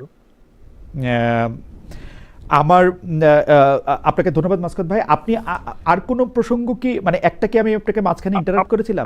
জি জি, শেরপুরের প্রসঙ্গটা যে শেরপুরে হত্যাকাণ্ড ঘটেছে, একটা জামাতের একজন নেতা মারা গেছেন, সেটা আইন শৃঙ্খলা রক্ষা বাহিনী সেটাকে সামলাতে পারেনি, ওইরকম একটি পরিস্থিতি। তাছাড়া আপনি হয়তো খেয়াল করে থাকবেন কিনা, জামাতের নারীদেরকে কিন্তু বরিশালে, উত্তরবঙ্গে, এমনকি ঢাকায় বিভিন্ন জায়গায় হামলা করা হয়েছে বা তাদেরকে হুমকি দেওয়া হয়েছে।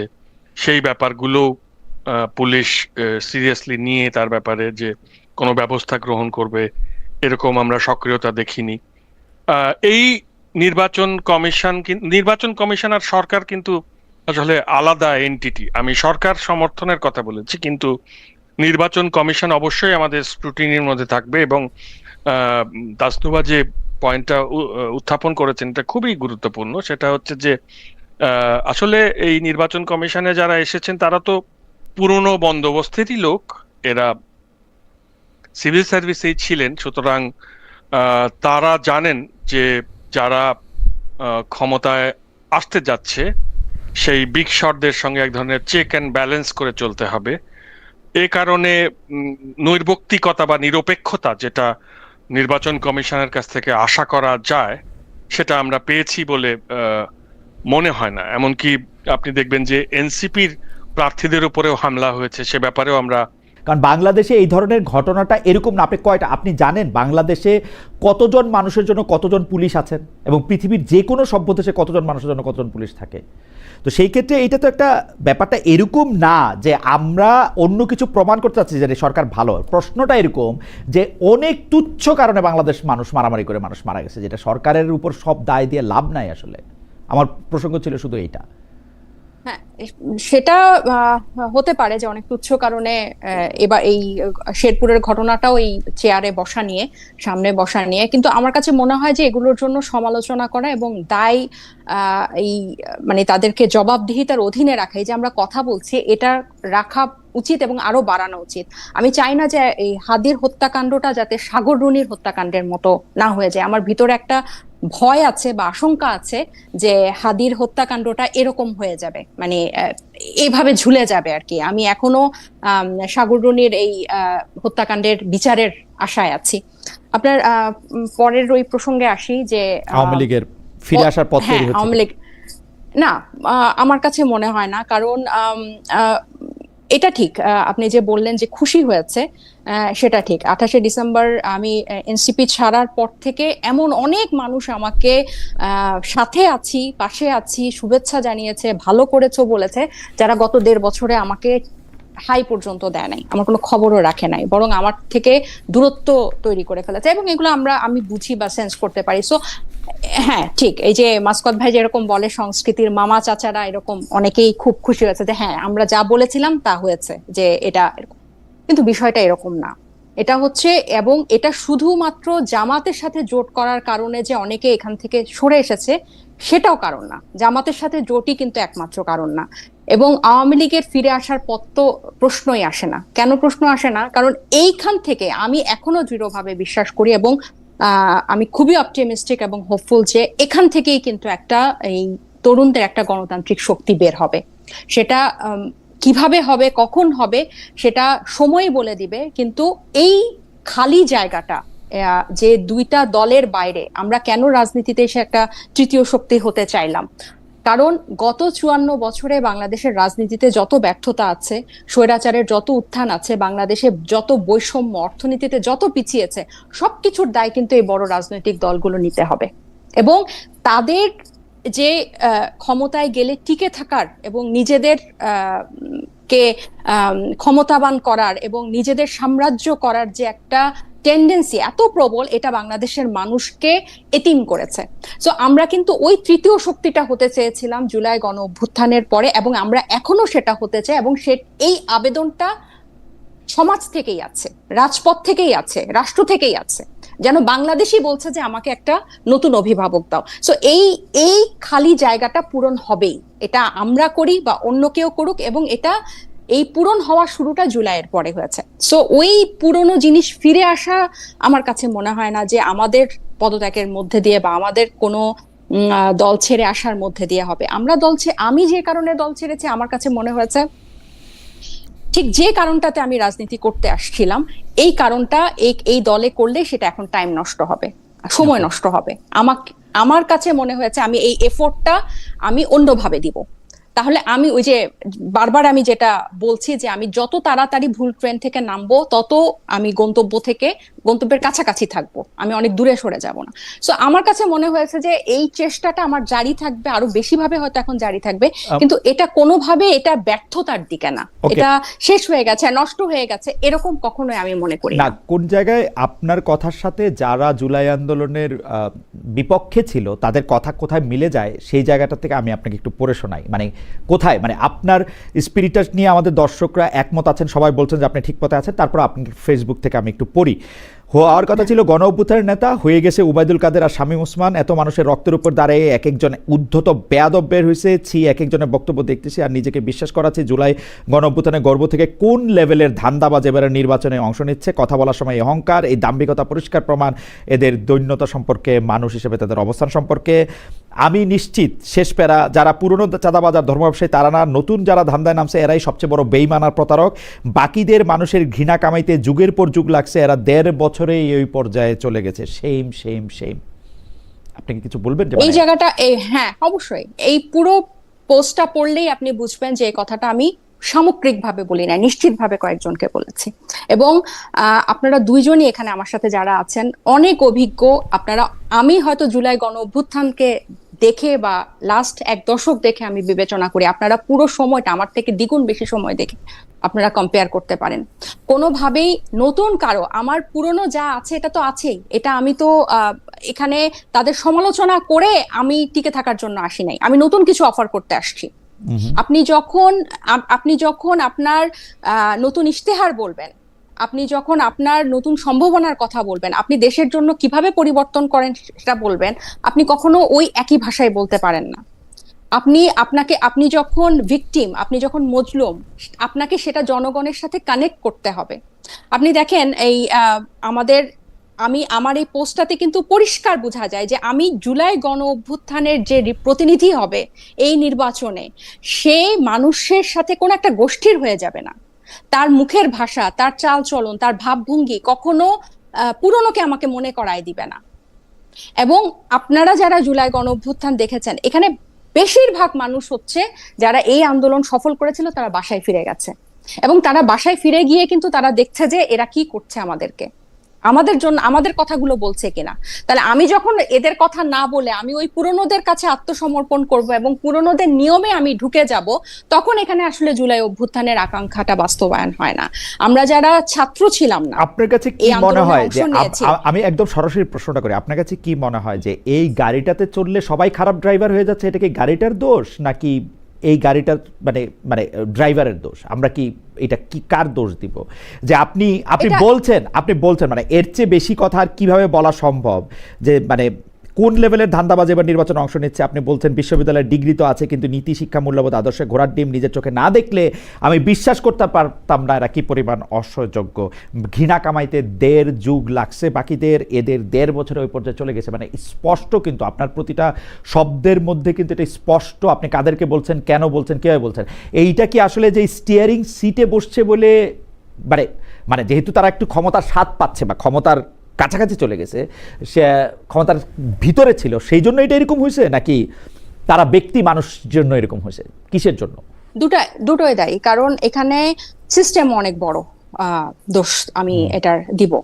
কারণ হচ্ছে আপনি হঠাৎ করে আপনি আশা করতে পারেন না যে সবাই ফেরেশতা হয়ে যাবে এবং আমরা বাংলাদেশটা বেহেশত হয়ে গেছে, কখনোই না। এবং এই তরুণদেরকে যাতে কি বলে মানে দাঁড়াতে না পারে, তারা যাতে মাথা উঁচু করে দাঁড়াতে না পারে, তারা যাতে আরেকটা থার্ড ফোর্স হতে না পারে, এই জন্য অনেকগুলো এলিমেন্ট এস্টাবলিশমেন্টে কাজ করেছে। এবং সবচেয়ে দুঃখজনক হচ্ছে যেসব যারা এটাতে গা ভাসিয়ে দিয়েছে, যারা এটাতে মিশে গেছে, তারাই দেখা যাচ্ছে জুলাই গণ অভ্যুত্থানের প্রতিনিধি হিসেবে মানে এস্টাবলিশ করছে, সিস্টেমই তাদেরকে এস্টাবলিশ করছে যে দেখো ওরা তরুণ ছিল, ওরা কিন্তু এখন আমাদের সাথে, বা ওরা আমাদের মতোই কথা বলছে। এবং এখানে আপনি স্টিয়ারিং এ যে বসে আছে, এই সিস্টেমই কিন্তু ঠিক করে স্টিয়ারিং এ কাকে বসাবে। এটা আপনারা আমার থেকে আরো বেশি ভালো, স্টিয়ারিং এ কে বসবে এটাও কিন্তু এই সিস্টেমটাই ঠিক করে দেয়। এবং এই সিস্টেমটা তো পলিউটিটি, এবং এটা আমরা আশা করেছিলাম যে জুলাইয়ের পরে যে শক্তিটা দাঁড়াবে, তারা এই স্টিয়ারিং ও বসবে না, এই পুরনো সিস্টেমে এই গাড়িতেই উঠবে না, তারা তাদের নতুন ভাবে যদি হাঁটতে হয় হাঁটবে, গাড়িতে উঠবে না, হেঁটে আস্তে আস্তে সেই পথ পাড়ি দিবে। কিন্তু ওই ভুলটা ওখানে হয়ে গেছে যে এই গাড়িতে উঠে গেছে এবং স্টিয়ারিং এও তারা ওই ভুল মানুষটাকে বসাতে পেরেছে। কালকে একজনকে বলতে শুনলাম, আমি এই মুহূর্তে নাম ভুলে গেছি, যে তারা আসলে বুলেটকে ভয় পায় নাই, কিন্তু টাকার কাছে। হাওয়েভার গাড়ি প্রসঙ্গে যেটা বলতেছিলাম, যে এনসিপি যখন তৈরি হতেছে মাসকুদ ভাই, তখন আমি গাড়ি প্রসঙ্গে একজনকে জানতে চাইছিলাম যে এই গাড়ি, তো উনি বলছেন যে আমাকে এরকম গাড়ি দেওয়ার মতো আপনার কত 1000 খালেদ মহিউদ্দিন আছে, যে এরকম হাজার হাজার খালেদ মহিউদ্দিন আছে যারা আমাকে এরকম গাড়ি দিতে পারে। হাওয়েভার আমি মাসকুদ ভাই আপনার কাছে জানতে চাইবো যে ভোট যত ঘনিয়ে আসছে, বিএনপি ও জামায়াতের প্রতিদ্বন্দ্বিতা কোথায় কোথাও সংঘাতের দিকে যাচ্ছে। আমি পুরনো বিপরীতে আওয়ামী লীগের ভোটারদের মন জয়ও, মানে দলের, মানে বিএনপি বা জামায়াতের মতো দলের শীর্ষ নেতারা পর্যাপ্ত মানে বক্তৃতা দিচ্ছেন নানা ধরনের। ফলাফল নির্ধারণে আওয়ামী লীগের ভোটাররা কতটা ফ্যাক্টর, নৌকার ভোটাররা কেন্দ্রে যাবে কিনা, আপনি কি মনে করেন মাসকাত ভাই? যে আওয়ামী লীগের ভোট টানার, আমি আওয়ামী লীগের প্রসঙ্গে এটা বলতেছিলাম যে এনসিপি ভাঙা যাওয়াতে, নতুন একটা দল তৈরি হওয়াতে, আবার একটা নতুন অ্যালায়েন্স তৈরি হয়েছে, মাহফুজ সাহেব একটা দল করতে চাইতেছেন, এতে সবাই মিলে আওয়ামী লীগ খুশি হচ্ছে। আবার আওয়ামী লীগের ভোটগুলি যাওয়ার জন্য জামাত বিএনপির যে কথা আপনি নিশ্চয়ই সব খেয়াল করেন, তারপর আপনাকে দু একটা স্মরণ করে দিন। আওয়ামী লীগ থেকে জামাতে যোগ দেন, দায় দায়িত্ব আমাদের। জামাতের স্থানীয় নেতা একজন বলেছেন, চৌদ্দগ্রামে জামাতের প্রার্থী সমাবেশে আওয়ামী লীগ নেতার বক্তব্য, মানে আওয়ামী লীগ নেতা বক্তব্য দিয়েছেন, সেখানে জামাতের খোদ শীর্ষ নেতাদের দ্বিতীয় শীর্ষ নেতা অর্থাৎ জামাতের নায়েবে আমির উপস্থিত ছিলেন, ইত্যাদি ইত্যাদি। আপনি একটু যদি বলেন যে আওয়ামী লীগের ভোট আসলে কতটা? আওয়ামী লীগের ভোট সম্পর্কে আমাদের যে একটা ধারণা, সেটা তো 2008 সালের, তারপরে সেরকম কোনো নির্বাচন অনুষ্ঠিত না হয় আমরা আসলে জানি না যে আওয়ামী লীগের সমর্থন কি আছে। আর এর মধ্যে জনমিতি বা ডেমোগ্রাফি চেঞ্জ হয়েছে, ইয়াং ভোটার অনেক বেশি হয়েছে, কাজেই আওয়ামী লীগের ঠিক কত ভোট আছে সেটা তো আমরা এখন ধারণা করতে পারি না। তবে আরো একটা ব্যাপার আমাদেরকে লক্ষ্য রাখতে হবে, সেটা হচ্ছে যে এই যে ধরুন বিএনপি, তারপরে জামাত এবং আওয়ামী লীগ, এই ধরনের যে রাজনৈতিক দলগুলো, এদের ছোটখাটো যে কর্মীরা তারা মারা যায়, তারা ক্রসফায়ারে পড়ে, তারা কারাগারে যায়, কিন্তু বড় বড় নেতাদের মধ্যে কিন্তু এক ধরনের বেআইতন্ত্র আছে, এরকম ঠিক করা আছে, আমি যদি কারাগারে যাই তুমি আমার বিজনেস দেখবে, আবার আমি যদি বিদেশে পালাই তুমি আমার বিজনেস দেখবে। সুতরাং ওদের মধ্যে একটা অন্তঃসম্পর্ক আছে, এবং যেটা কিনা তৃণমূল পর্যন্ত বিস্তৃত, আত্মীয়তার সম্পর্ক, ব্যবসার সম্পর্ক। হ্যাঁ, তো যে কারণে ধরুন বিএনপি এবং জামাত দুজনেই চেষ্টা করবে যে আওয়ামী লীগের লোকজনকে শেল্টার দিয়ে তাদেরকে তাদের ভোটগুলো নিতে। এবং এটা আসলে দুঃখিত, যারা মানবতা বিরোধী অপরাধ করেনি এরকম আওয়ামী লীগের যে নেতাকর্মীরা রয়েছে, তারা যদি এভাবে ওই পুরনো রাজনৈতিক দল দুটোতে মিশে যায়, সেটা আমি বলবো যে এক ধরনের রিকনসিলিয়েশনও হয়ে যাচ্ছে। সুতরাং আমার ধারণা যে বিএনপি যেরকম সুন্দর করে কথা বলছে, বিএনপি ধরেন মুক্তিযুদ্ধ চেতনা নিয়ে যত সুন্দর করে মির্জা ফখরুল বলছেন, এত সুন্দর করে তো ওবায়দুল কাদের বলতে পারেন। কাজেই আমার ধারণা মুক্তিযুদ্ধের চেতনার কিছু ভোট, মুক্তিযুদ্ধ নিয়ে শুধু আওয়ামী লীগের কথা বলবে মাসকাত ভাই, বিএনপি বলবে না?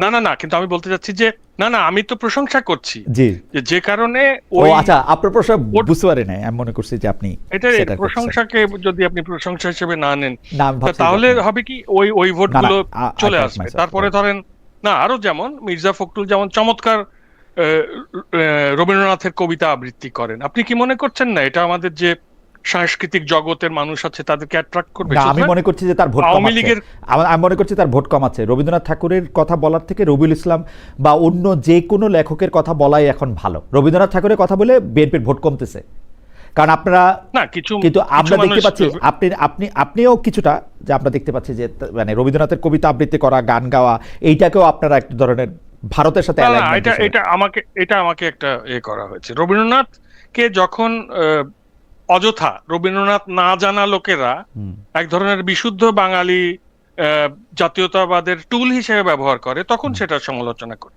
কিন্তু রবীন্দ্রনাথ সম্পর্কে আমার যে পাঠ হুম। এবং যে চর্চা, আমার তো ধারণা যে যারা এই টুল হিসেবে ব্যবহার করে তাদের চেয়ে আমার সক্ষমতা কম নয়। সুতরাং আপনি অনেকই বেশি, কিন্তু মির্জা ফখরুল ইসলামকে রবীন্দ্রনাথের কবিতা পড়াটাকে কি আপনি এটা আমি মনে করি যে কিছু মানুষকে আসলেই একটা ভালো লাগবে তাদের। আপনি দেখেন মানুষের মন কিছু ঠিক মানুষকে ওভাবে কাজ আপনার কাছে করে কি না। মনে হয় আমরা কিছু মানুষের ভালো লাগবে, বেশিরভাগ মানুষের খারাপ লাগবে? না, এরকম হবে না, এরকম এরকমটা হবে। আমাদের Okay. দেশের মানুষ আসলে রবীন্দ্র নজরুলের আবৃত্তি, কোথাও গান, এটা মানুষ ম্যাক্সিমামই পছন্দ করে। ওই যে আমরা একটা তৈরি না, করেছি না। না বক্স, যে অমুক পছন্দ করে অমুক করে না, এই কথাগুলো ঠিক না, এই কথা ঠিক, আচ্ছা, যাই হোক, এই কথা এখন ঠিক, কারণ আমি দেখি যে রবীন্দ্রনাথ পছন্দ করে তারা লোকটা, মানে এটা একটা বক্সই আসলে। আমি খেয়াল করি তো, যে কেন কবিতা উদ্ধৃত করতে সময় মির্জা ফখরুল ইসলাম আলমগীর কেন রবীন্দ্রনাথের কবিতা আবৃত্তি করে, সেটা নিয়ে যখন প্রশ্ন তোলা হয় বা উদ্ধৃতি হিসেবে আসে, তখন এটার একটা মানে এইটার একটা সিগনিফিকেন্স আছে। আপনি আসলে আমরা আসলে হয় কি, সাধারণ মানুষের সঙ্গে ফেসবুকের বুদবুদটাকে গুলিয়ে ফেলি।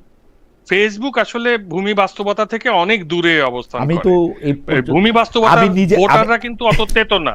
আমি জামায়াতের নেতাদের আপনি অনেকে নিজেও জানে না। জি, না ঠিক। না খালেদ, ওকে, ঠিক আছে। ফেসবুকের বুদবুদ থেকে বলা হয়, বাস্তবে কিন্তু কেউ বলে না আপনাকে। ওকে, এটা কিন্তু আপনি জানেন। ফেসবুকের বুদবুদ থেকে যদি আমি আলাদা করি, আমি একটু ডক্টর জাবিনের প্রসঙ্গে আসি। সুতরাং ওই আওয়ামী লীগ আর বিএনপি ওরা ভাগ করে নেবে, এই বিএনপি আর জামাত ওরা ভাগ করে নেবে আওয়ামী লীগের কিছু ভোট, আর কিছু লোক যারা অনেক জেদি তারা না ভোট দিতে হয়। এই প্রসঙ্গে যদি আপনি একটু বলতেন, ডক্টর জাবিনের সাথে যে বিষয়টা নিয়ে আমরা অনেকক্ষণ কথা বললাম, যে উনাকে উদ্ধৃত করছে লাস্ট লাইন, বাকিদের মানুষের ঘৃণা কামাইতে যুগের পর যুগ লাগছে, এরা 1.5 বছর ওই পর্যায়ে চলে গেছে, এটার সাথে আপনি একমত কিনা?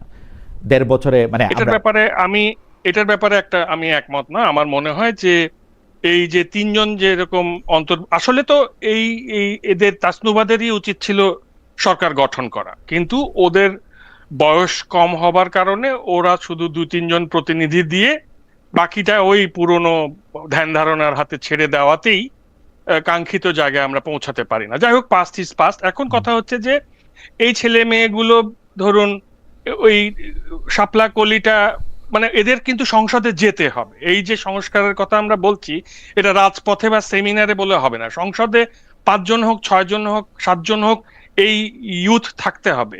তো তারা কিন্তু যে অল্প সময় ধরে দলটা তৈরি করেছে, তাতে তাদের যে সাংগঠনিক ভিত্তি তৈরি হয়নি। সাধারণ মানুষকে কোথায় কিভাবে থাকে তাদের থাকতেই হবে, কারণ আপনি স্নেহ করেন বইলা, আলাদা কিছু তো দেখি না। না, আমি স্নেহ করি বলে না। আপনি যদি একটা ইনস্টিটিউশনের মধ্যে না থাকেন, আপনি সারা জীবন তো বিপ্লবী থেকে যেতে পারেন। ওকে, বা আপনি ধরেন আপনার মার্কারটা একটা কাস্তে মার্কা বা মশাল মার্কার মতন হয়ে গেল, যে হ্যাঁ আপনি 300 সিটে দেন, তারপরে আপনি এসে সেমিনার করেন, তাহলে তো হবে না।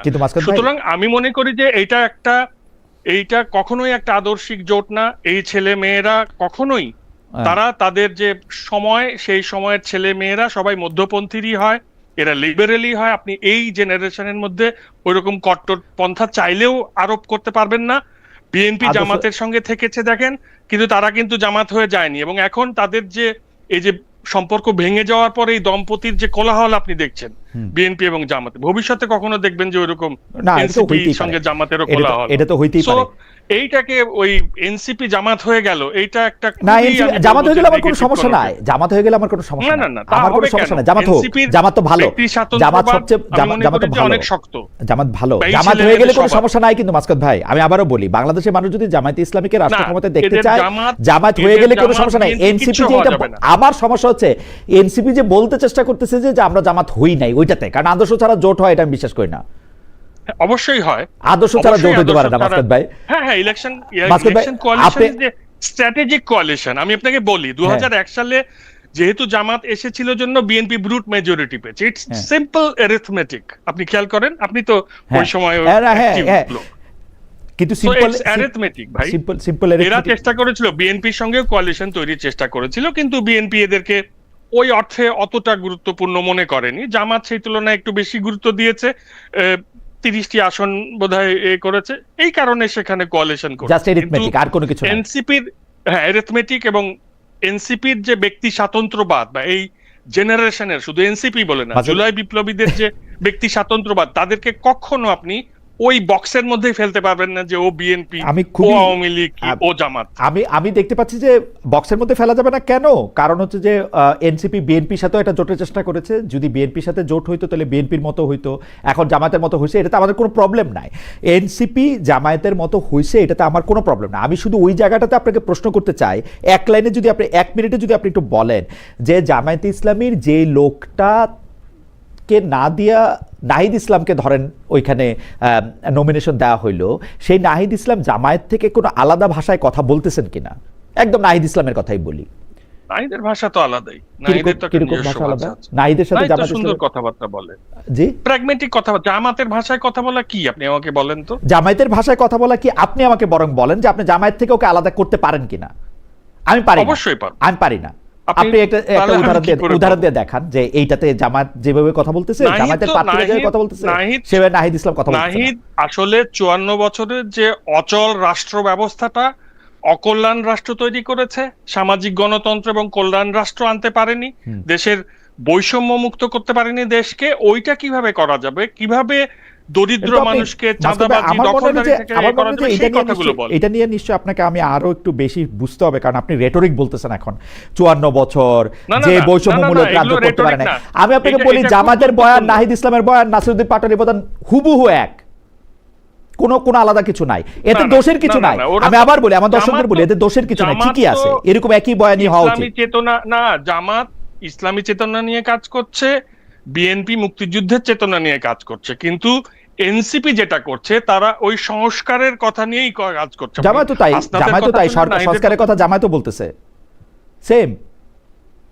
না না, কিন্তু ওই নাহিদরা ইসলামী চেতনা নিয়েও যায়নি, মুক্তিযুদ্ধের চেতনা নিয়েও যায়নি, সুতরাং আপনি ভাই আপনি ওই জামাত মাসুদ ভাই, বিএনপির মতো কখনো এনসিপি হবে না, ওকে, এবং না হোক, এটাই আমার চাওয়া। আমার কাছে কিন্তু চাওয়া যে এনসিপি যেহেতু জামাতের সাথে জোট করেছে, রাষ্ট্র পরিচালনায় তাদের আসলে জামায়াতের সাথেই মিলমিশটা ভালো হলে রাষ্ট্র পরিচালনা সুবিধা হবে। আমার এটাই মনে হয়। যাই হোক, আমরা একদম অনুষ্ঠানের শেষ পর্যায়ে, আমার কাছে মনে হয় যে মাসুদ ভাই, আপনি যদি কিছু একটা বলেন বা কোনো মন্তব্য করেন আগামী ইলেকশন সম্পর্কে, কারণ আমরা তাজনুবার কাছে শেষ প্রশ্নটা করবো, শেষ প্রশ্নটা আমি বুক করে রাখি। আপনার যদি কোনো মন্তব্য এই সম্পর্কে থাকে তাহলে আপনি বলতে পারেন যে মিডিয়াকে আপনি কেমন দেখছেন, গণমাধ্যম, এই প্রশ্ন আমি আসলে এখন সবাইকে করতেছি যে গণমাধ্যমকে আপনি স্বাধীন দেখছেন কিনা, গণমাধ্যমের একটা রোল থাকবে এই ইলেকশনের সময়, ইলেকশনের 5 দিন আগের থেকে ইলেকশনের পর্যন্ত, সেটা আপনি ভালো দেখছেন কিনা, এটা আমি তাজনুবাকে এই প্রশ্নটা করবো। আপনি যদি কোনো কিছু যুক্ত করেন তাহলে করতে পারেন। আমার একটু যুক্ত করার আছে, এই যে আসলে জুলাই বিপ্লবের মাধ্যমে যে মুক্তি ঘটেছে সেটা তো বিএনপিরও ঘটেছে, জামায়াতেরও ঘটেছে, এবং এই ক্ষেত্রে আমাদের এই তরুণ ছেলে মেয়েরা একটা গুরুত্বপূর্ণ ভূমিকা পালন করেছে। কাজেই এই নির্বাচনকে কেন্দ্র করে খুনাখুনি করে এবং সহিংসতা করে মানে পতিত শক্তিকে বা আমাদের যে খাড়ার মতো ঝুলে থাকা সার্বভৌমত্বের ঝুঁকি, এগুলোকে আরো ঝুঁকির মধ্যে ফেলে দেওয়া উচিত হবে না। আমি মনে করি যে জুলাইয়ের যে ঐক্যটা, এটা বিএনপি, জামাত, এনসিপি, অন্যান্য যে রাজনৈতিক দল অংশগ্রহণ করছে তাদের মধ্যে থাকা উচিত। মানে কোনোভাবেই শুধু চেয়ারের লোভে খুনাখুনি করে এটাকে স্প্যানিশ ট্র্যাজেডিতে পরিণত না করা উচিত। ওকে, ডক্টর জামিন, মিডিয়া একটা গুরুত্বপূর্ণ খুব হ্যাঁ। রোল প্লে করবে, সেইটা আপনি এখন কেমন দেখছেন? শুধু ইলেকশনের দিন না, ইলেকশন আগে পরেও মিডিয়াকে আপনি স্বাধীন দেখছেন কিনা যে একটা জায়গা থেকে? হ্যাঁ, এটার উত্তরে যাওয়ার আগে আমি আগের প্রসঙ্গে একটু কথা বলতে চাই যে এনসিপি এবং জামাতের জোট নিয়ে মাসকাত ভাই যেটা বলছিলেন, আমিও চাই যে বিএনপি এবং জামাতের থেকে অন্য একটা কিছু হোক এনসিপি। আমারও সেটা চাওয়া থাকবে যে আমি যাতে ভুল প্রমাণিত হই। কিন্তু আমি মাসকাত ভাই আমি জানি না কতটুকু ভিতর থেকে দেখেছে, কিন্তু আমি আমি যতটুকু এই দলের সাথে এদের সাথে গত 1.5 বছরে দেখেছি, আমি আমি কখনো এরকম কোনো কিছু আলাদা পাইনি। আমি সবচেয়ে খুশি হতাম যদি আমি নিজেকে কনভিন্স করতে পারতাম, এবং আমার মতো অসংখ্য মানুষ ওখানে আছে যারা নিজেদেরকে কনভিন্স করতে পারতো যে না, এই দলটাতে জামাতের প্রভাব নাই, তাদের আদর্শের প্রভাব নাই, এই দলের নেতৃত্বের মধ্যে জামাতের আদর্শের প্রভাব নাই। আমার মতো খুশি আর কেউ হতো না। আমার জন্য আমার পদত্যাগটা খুবই দুঃখজনক একটা সমাধান ছিল আমার নিজের জন্য। এটা খুব খুশি খুশি মনে আমি নেইনি। সো আমি শুধু যে যখন বলি যে জামাতের জোটটা ইস্যু না, অবশ্যই শেষ করার আগে আমি বলি, আপনি যে বললেন যে আপনি আসলে আলাদা করতে পারেন না, সেটাকে আপনি একটা প্রি কনসিভড আইডিয়া থেকে জামায়াতকে দেখছেন বলে আপনার কাছে এরকম মনে হয়? কারণ আমি তো জামাতের মধ্যেই অনেক চেঞ্জ দেখতে পাই, এবং এইটা সম্ভবত এনসিপি গেছে বলেই জামাতের মধ্যে চেঞ্জটা আমি দেখতে পাই। বয়ান আমি আলাদা দেখতে পাই না, কিন্তু জামায়াতের মধ্যেই আমি একটা পরিবর্তন দেখতে পাই, এবং আমার কাছে মনে হয় এনসিপির মানে আপনাদের সহকর্মীরা সেখানে গেছে বলেই জামাতের মধ্যে আমরা একটা জামাতকেই বরং আমরা একটা সেন্ট্রিস্ট জায়গায় দেখতে পাচ্ছি। মানে না, এটা এনসিপি যাওয়ার আগেই হয়েছে। আপনারা ডাকসু নির্বাচনে যদি দেখেন, তাদের প্রচারণা কিন্তু সেন্ট্রিস্ট থেকে জায়গা থেকে অনেক ছিল।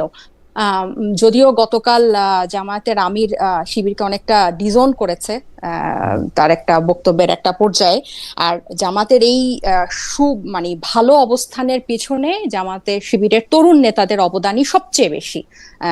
গত কয়েক বছরে, কয়েক দশকে তারা যেভাবে অন্য দলের সাথে ভিতরে ঢুকে রাজনীতি করেছে, সেটা যতই খারাপ ভাবে হোক তারা সার্ভাইভ করেছে, তারা টিকে ছিল, এবং তারা জুলাই গণঅভ্যুত্থানের একটা অংশ ছিল। এবং জামাতকে এখন সেই তার যে ভোট ব্যাংক 10% থেকে তারা যে বাড়িয়েছে, এটাতে কিন্তু জামাতের থেকে শিবিরের বা জামাতের তরুণ নেতাদের কিন্তু ভূমিকা বেশি বলে আমি মনে করি, যদিও কালকে উনি ডিজন করেছেন। সো এই পরিবর্তনটা সেন্ট্রিস্ট যে একটা পরিবর্তন, এটা এনসিপি যাওয়ার আগেই এসেছে। আমি যেটা বলতে চাইলাম, আপনি যেখানে আমাকে থামালেন, যে এই আধিক্যটা, এই জিনিসটা হওয়াটা কোনো খারাপ না। এটা তাদের দিকে ডান সাইডে এনসিপি হেলে থাকাটা, নেতৃত্ব হেলে থাকাটা কোনো কিছু খারাপ না। কিন্তু যেভাবে আপনারা এটাকে ব্যাখ্যা করতে চাচ্ছেন যে বিএনপির সাথে কম আসন দিয়েছে তাই জামাতের সাথে বেশি আসন, এটা একেবারেই আমি মনে করি না। এটা সবসময় জামাতের সাথেই তাদের এদিকেই পরিকল্পনা ছিল, এবং এটা আমি দলের ভিতরে থেকে এটা আমি অবজার্ভ করেছি, আমার মতো অসংখ্য মানুষ অবজার্ভ করেছে। এবং আরেকটা জিনিস হচ্ছে, আপনি একটা মানে জামাতের যে ব্যারিস্টার রাজ্জাক ছিলেন মরহুম, উনি কিন্তু বলেছিলেন যে উনি কিভাবে দলের ভিতরে থেকে নেতৃত্বকে চ্যালেঞ্জ করেছিলেন মুক্তিযুদ্ধের বিষয়ে জামাতকে পরিষ্কার অবস্থান নিয়ে সরে আসার জন্য। আমার ওনার ওই ইন্টারভিউটা কিন্তু সবসময় মনে পড়তো গত কয়েক মাসে। আমিও কিন্তু আমার এই আগের দলের ভিতরে থেকে আমি কিন্তু অনেক কথা বলেছি, আমি নেতৃত্বকে অনেক প্রশ্ন করেছি, অনেক চ্যালেঞ্জ করেছি, এই জন্য আমি ব্ল্যাকলিস্টও মনে হয় হয়েছি, বা তাদের ব্যাড বুকেও বোধহয় আমি গিয়েছি। কিন্তু এই জিনিসটা কখনোই এরকম না যে এটা একটা আউট অফ নোওয়্যার একটা আদর্শিক জোট না হয়ে একটা নির্বাচনী কৌশল হিসেবে জোট হয়েছে। আমি এই কথাটা কেন বলছি, আমি এনসিপির বিরুদ্ধে বলার জন্য আমি এই কথাটা বলছি না, আমি এই কথাটা বলছি যারা বিশ্বাসটা যাতে থাকে। কারণ এখানে আপনি যখন জুলাই গণঅভ্যুত্থানের রক্তের উপর দাঁড়িয়ে আপনি যখন নতুন কিছু প্রতিষ্ঠা করবেন, সেখানে বেয়ার মিনিমাম বিশ্বাস আস্থা থাকা লাগবে যে এতগুলো মানুষ একটা নতুন শক্তির উপর বিশ্বাস করছে। সেই বিশ্বাসটা যখন নিজের দলের লোকজনের মধ্যেই থাকবে না, এবং সেটা যখন আপনি ওই যে বলে না, যেটা আপনার মন জানে সেটা ব্রেইন যেটা জানে মন সেটা মানতে অনেক সময় নেয়, ব্যাপারটা যাতে ওরকম না হয়ে যায়। আর সো আমি একেবারেই কনভিন্স যে এটা কোনোভাবেই নির্বাচনী কৌশল হিসেবে কোনো জোট না। আরেকটা যে আপনার লাস্ট প্রশ্ন ছিল গণমাধ্যমকে নিয়ে, মিডিয়া খুব একটা নিরপেক্ষ বলবো না, কারণ হচ্ছে আমি মানে পত্রিকাগুলোর প্রথম পেজ যদি দেখি, সাধারণত এক সাইডেই তারা হেলে থাকে। এবং হ্যাঁ, গত রেজিমের মানে হাসিনার আমলের থেকে অবশ্যই এখন অনেক স্বাধীন, এখন অনেকেই অনেক লেখালেখি করছেন, সবকিছু বলছেন, সমালোচনা করছে, এটা অনেক ওপেন, এবং ওইভাবে কিন্তু গণমাধ্যমকে দোষারোপ করা হচ্ছে না। তবে হ্যাঁ, একটা যে থাকে না যে চেক এন্ড ব্যালেন্সের মধ্যে যারা ক্ষমতা প্রত্যাশী, ক্ষমতার কাছাকাছি, সে জায়গায় একটা হেলে থাকা তো থাকেই। তারেক রহমান সাহেব যেভাবে কভারেজ পান, তো অন্য দল কিন্তু বা ওরকম পায় না, বিশেষ করে নারী প্রার্থীরা। আমি তো যে কয়জন নারী প্রার্থী আছে 70-78 জন, আমি তো খুব একটা দেখি না। যারাকে মাঝে মাঝে একদিন পরপর প্রথম আলো একটা নিউজ করে, একদিন পরপর মোটামুটি ও আছে, আর বাকি কিন্তু আমি কাউকে ওভাবে দেখি না যে নারী প্রার্থীদেরকে তারা মুখে বলছে নারীর ক্ষমতায়নের কথা বা নারী নেতৃত্বের কথা রাজনীতিতে। সো গণমাধ্যমেরও একটা দায়িত্ব আছে, তারা যে খুব একটা মানে কি বলবো প্রমোট করছে সেরকমও কিন্তু দেখছি না। সো এই জায়গাটাতে আমার একটা অবজারভেশন। এমনি সার্বিকভাবে আপনি মিডিয়ার অবস্থান আপনি কি মনে করেন, যে মিডিয়া কি আসলে যা ঘটছে তাই দেখাতে পারবে, মানে যেরকম আমরা মিডিয়া থেকে আশা করি, বা দেখাবে, নাকি তারা এটা আমার কাছে মনে হয় এবার দেখাবে? কারণ অনেক কিছুই কিন্তু এখন আগের থেকে অনেক পরিবর্তিত, হ্যাঁ, অনেক পজিটিভলি পরিবর্তিত। আমি বলবো না যে ড্রাস্টিক্যালি পরিবর্তন হয়ে গেছে, বাট গত 1.5 বছরে মিডিয়াকে প্রকাশ্যে কেউ বন্ধ করতে চেয়েছে কোনো কিছু বলা থেকে, সেটা হয় না। হয়তো একদিকে একটু হেলে আছে, 19-20 আছে, কিন্তু এখন কিন্তু সবাই প্রকাশ্যে সমালোচনা করছে এবং সব কথা বলছে। ডক্টর জাবিন, আপনাকে ধন্যবাদ।